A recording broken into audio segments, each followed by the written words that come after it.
Let's continue with the Falcons here because I can't get away from this. So why isn't Desmond Ridder starting? Okay. Here we go. One, let me ask this question in the big picture. Do you genuinely believe that the Falcons have employed a head coach who is purposely keeping a quarterback who gives them a better chance to win on the bench? Ask yourself the question out loud if that makes sense. Okay, it doesn't make sense. If Desmond Ridder was a better option, he'd be playing. Plain and simple. I mean, Arthur Smith has requited himself pretty well, both as an offensive coordinator and a head coach to this point, that if you don't trust him, that he knows that Mariota is the better option than Ridder, then I mean, what I don't know what I would get you to believe about anything about this team. Like it doesn't make sense. So let's assume that we all are on the same page that Mariota is the better option. Then ask yourself the question, why? Okay, well, here's why. One, I don't necessarily know that Ridder is any more accurate than Mariota is at this point in his career. That's number one. Number two, in order to be in Arthur Smith's offense, you have to be really, really smart. And how do we know that? We know it because the one thing Arthur Smith kept complimenting Desmond Ridder on all camp long was how cerebral he was, how smart he was. And he's bringing that up for two reasons. One, he's letting you know that you need to have it upstairs to be able to operate this offense effectively. And two, whenever you say someone's really, really smart at quarterback, it means they have physical limitations. It's just like saying she's got a really good personality, AKA she ain't that good looking. Focus on the good stuff. Don't talk about the bad. He's really, really smart. He's got physical limitations. That's why he was a third-round pick, guys, because he's got physical limitations. Didn't have anything to do with his brains. If you're really smart, your draft stock goes up. If you've got physical limitations, it levels off. So now that all that's out of there, to the people who are going, well, why don't we just let him see what we got and learn? Okay, because Arthur Smith told you from the jump, guys, that they're not going to play this season in a rebuild mode, trying to figure out what they are, trying to get a better draft. They're going to win as many games as possible, and Mariota gives them a better chance to win than Ridder does at this point. You don't have to like that theory, and I don't necessarily like that theory, but I respect the man for it, and I understand it. 100%.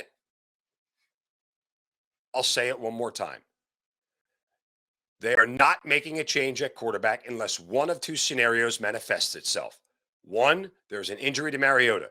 Two, they are officially eliminated from playoff contention. Then you will see Desmond Ridder play, and not a moment sooner. Because guess what? For as bad as things were yesterday, Marcus Mariota wasn't the reason that they lost 35-17. Defense spotted him 21 points. That wasn't the offense's fault. That was the defense's fault. Mariota does not make enough net negative plays, and Arthur Smith doesn't allow him to make enough net negative plays for him to be benched for a play. Period. He keeps his quarterback in the best positions to succeed. End of conversation. And that's all you can ask a coach to do, is put your players in positions to succeed, and Smith does that really well. And being in a position to succeed keeps Mariota throwing less than 20 times a game. It is what it is.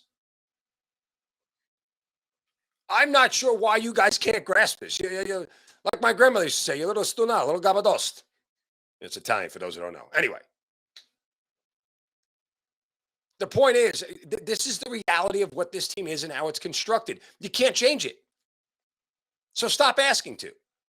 Now, I'll say one other thing here, and I will talk to Arthur Smith about this today because it needs to be asked.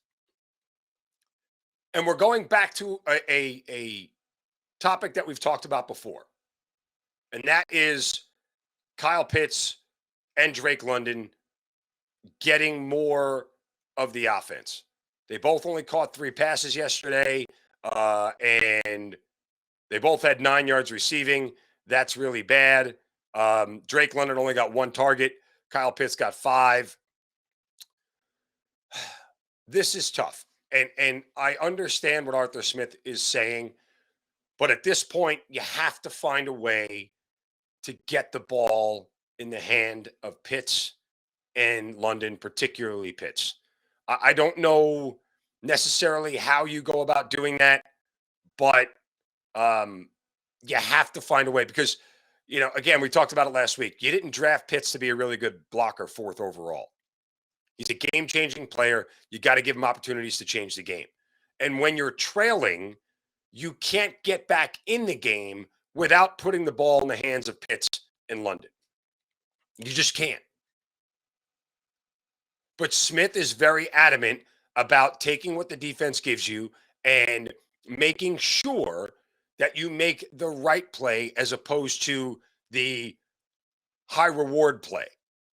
They're not always the same thing. And Mariota understands this as well, and that's why his numbers are what they are. But you've got to, he has to start scheming a way to get the ball in his hands. I completely agree with that. Not even in the red zone anymore. I completely agree. He's got to be a bigger part of the offense. He has to be. It's the only way you can counter high-scoring teams. Folks, remember, and just understand this, the Falcons' offense, and I stress the offense, has only scored more than 24 points in a game once this year, and that was against Seattle. The 28 against the 49ers, a defensive touchdown. The 27 against the Rams, special teams touchdown. The offense has only scored more than 24 points in a game once. Arthur Smith has to start changing things to get some injection into this offense that really can make things better. That's just what it boils down to at this point in time. Like, there is no way for this team to be able to come back. And that's what this boils down to. How do they get out of a negative game script? Because ultimately, when they play with a lead, they're always going to stay with the lead because they're successful at running the football. When they don't have the lead and they're chasing, this is a very difficult offense to get behind. That's what it boils down to. All right, coming up next, the Atlanta Hawks start out their season 2-1. And, oh, by the way, we have the World Series. Want to remind you guys that making Locked On Falcons your first listen every day is a very wise choice. So make sure you check out NFL Key Predictions every Friday on Locked On NFL. Locked On's local experts to give you the inside scoop on the 5 biggest games of the NFL weekend, including Sunday Night Football and Monday Night Football, plus betting advice from the field's leading experts, our good friends at BetOnline. Follow NFL Key Predictions every Friday on Locked On NFL, available on the Odyssey app, YouTube, and wherever you get your podcasts.